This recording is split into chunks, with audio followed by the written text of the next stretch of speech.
Cafe 3 ரூல்ஸ்னால small கார்ஸோட manufacturers குறையறதுக்கு வாய்ப்பு இருக்குன்னு Maruti சுசுகியோட senior அஃபிஷியலான ராகுல் பாரதி ஒரு வான் கொடுத்திருக்காரு. கெஃபே CAFE, அதாவது கார்பரேட் ஆவரேஜ் ஃபியூயல் எஃபிஷியன்சி. ஒரு கம்பெனியோட எல்லா petrol and diesel கார்களுக்கான carbon di oxide வெளியேற்றம் ஒரு குறிப்பிட்ட அளவு இருக்கணும்னு கவர்மெண்ட் ஃபிக்ஸ் பண்ணியிருப்பாங்க. அதுதான் நம்ம கெஃபே CAFE அப்படின்னு சொல்றோம். Cafe 1ல 132 gram per kilometre, cafe 2ல 113 gram per kilometre, cafe 3ல 91.7 gram per kilometre. Cafe 3 start ஆக போறது ஏப்ரல் 2027 இருந்து மார்ச் 2032 வரைக்கும் சொல்லியிருக்காங்க. இப்போ எக்ஸாம்பிளுக்கு சொல்லணும்னா எக்ஸ்ங்கிற கம்பெனி 4 டைப் ஆஃப் கார் வச்சிருக்காங்க. அப்போ ஒரு டைப் ஆஃப் கார்ல 90 கிராம், இன்னொன்னுல 95 கிராம், இன்னொன்னுல 185, இன்னொன்னு 150 கிராம் இப்படின்னு பர் கிலோமீட்டருக்கு கார்பன் டை ஆக்சைடு எமிட் பண்றாங்கன்னா அதை எல்லாத்தையும் ஓவராலா கூட்டி 4ஆல வகுத்தாங்கன்னா 122 சம்திங் வருது. ஸோ அதுதான் ஓவரால் இந்த கம்பெனியோட கார்பன் டை ஆக்சைடு எமிஷன் அப்படின்னு கால்குலேட் பண்ணிப்பாங்க. கவர்மெண்ட் சொன்னது எவ்வளோ? 113 கெஃபே 2ல.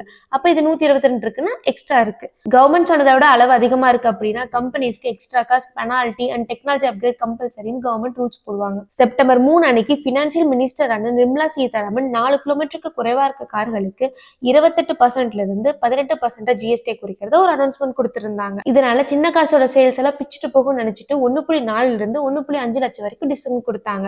பட் சேல்ஸ் டேட்டா என்ன சொல்லுதுன்னு பாத்தீங்கன்னா ஸ்மால் கார்ஸோட growth 3% கம்மியாகி இருக்கு. இதே காம்பேக்டான SUV கார்ஸோட growth 17% இன்க்ரீஸ் ஆயிருக்குன்னு சொல்லியிருக்கு. SUV கார்ஸ்னா ஒண்ணும் கிடையாது, கொஞ்சம் பெருசா ஃபேமிலிக்கு ஏத்துதா அண்ட் ரஃபான ரோடா இருந்தாலும் கொஞ்சம் ஸ்மூத்தா போகும். கவர்மெண்ட் சின்ன காருக்கான GST கம்மி பண்ணாலுமே மக்கள் SUV பக்கம் தான் போயிட்டு இருக்காங்க. இதுல வேற கெஃபே 3ங்கிற ஸ்ட்ரிக்டான பொல்யூஷன் ரூல் கொண்டு வந்தா கார் கம்பெனிஸ் சின்ன காரை மேனுஃபேக்சர் பண்றதுக்கான காஸ்ட் அதிகமாகும். இதனால என்ன ஆகும்? சின்ன காரோட பிரைசஸ் இன்க்ரீஸ் ஆகலாம், இல்லைன்னா அந்த மாடல் வராமலே போயிடலாம். ஒரு டேட்டா படி இந்தியால 100%ல 97% பேர்கிட்ட கார் கிடையாது.